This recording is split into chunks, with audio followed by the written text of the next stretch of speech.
Tiny homes for the homeless are coming to Portland. Hard iron meets artificial intelligence at John Deere, and electricians and other trades are facing higher prices even still in their supply chain.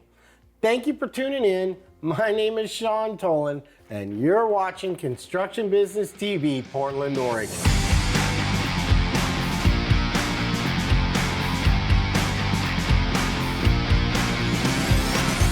Welcome. We're bringing you the story on tiny homes for the homeless and Intel-driven AI processes to improve quality on heavy equipment welding, also supply chain price increases. But first, we want to thank you for tuning in. If this is your first time here at Construction Business TV Portland, we are your local construction business social news network serving the building trades community across the Portland Metro and the Pacific Northwest. You can find our weekly updates on YouTube at Construction Business TV and can easily subscribe there. Now, let's get right to it. In this week's jobs report, Andersen Construction is looking for people in over 20 postings on their website. Project superintendents, engineers, supervisors, proposal specialists, estimators, and more are posted at careers.andersen-const.com/. I've included a link in the description to apply direct to Andersen Construction, where you'll also see several other positions across the Pacific Northwest. Now, we like to bring you new jobs information every week at CBTV so you know where the jobs are at in the Pacific Northwest. Moving along. We recently spoke with an electrical contractor who stated to us that although the lumber costs are on everyone's mind, his spools of wire and a number of other supplies in his business have nearly doubled in many areas. He's had to pass on the increases to his customers, and he stated bidding is getting tight out there.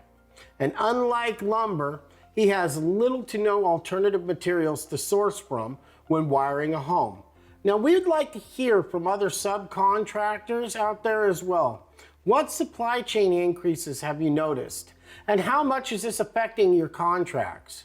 We're in the process of working on this story as it appears a higher number of contractors and the prices are not the only thing affecting all of them out there.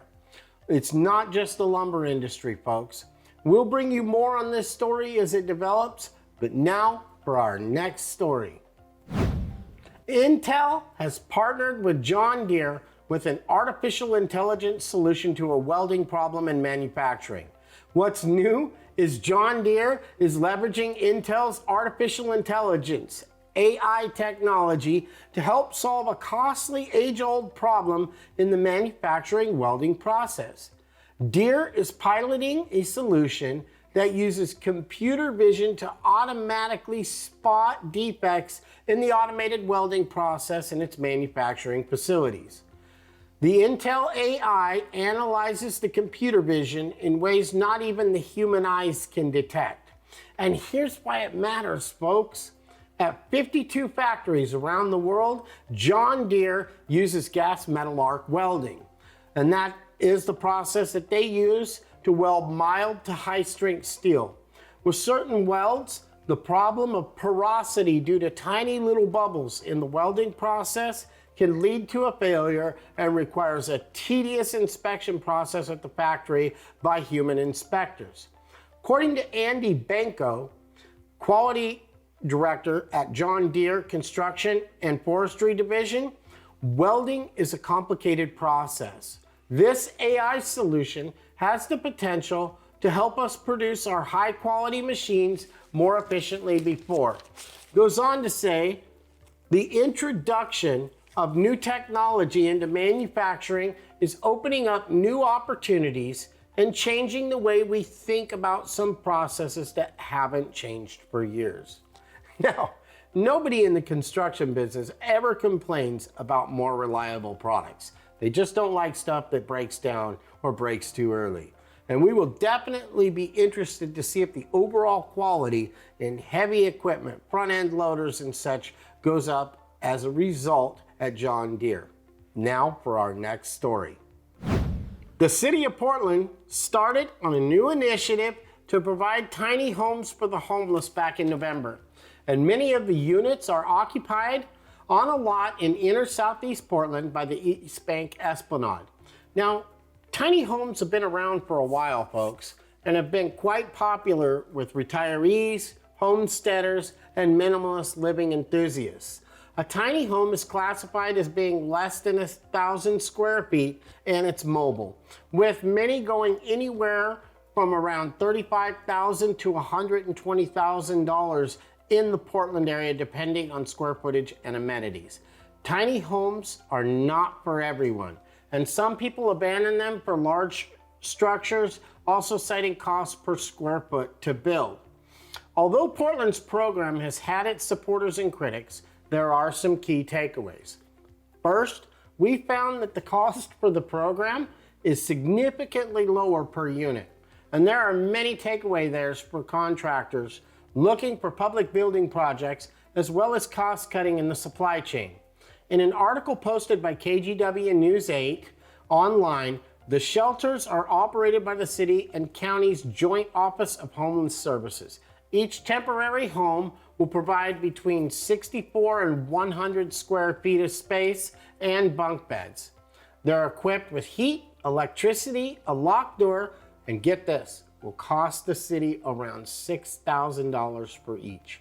The pod communities offer transitional support, meals, drinking water, and bathroom facilities. It is important to note that these are bare bones units meant to be transitional housing, with the average price of a tiny home in the US at just under $60,000. The city is definitely getting a bargain on these units, folks. However people feel about tiny homes, the city of Portland is doing it for a fraction of the cost. And we will be following up on this program and find out more and bring you the updates. We would like to hear contractors out there. We would like to hear from you how your recent supply chain costs are affecting your bottom line. What alternatives have you found? And what about you prospective home buyers? We'd love to hear from you too. Let us know in the comments below. And finally, we have included links in the description. If you'd like to find out more about the stories mentioned here today, definitely go down there, click on them, check them out. While you're there, don't forget to hit the like, the share, the subscribe button. I want to say thank you again for watching, and we will keep you posted as new details emerge. This is Sean Tolan signing off for Construction Business TV Portland. Have an amazing day.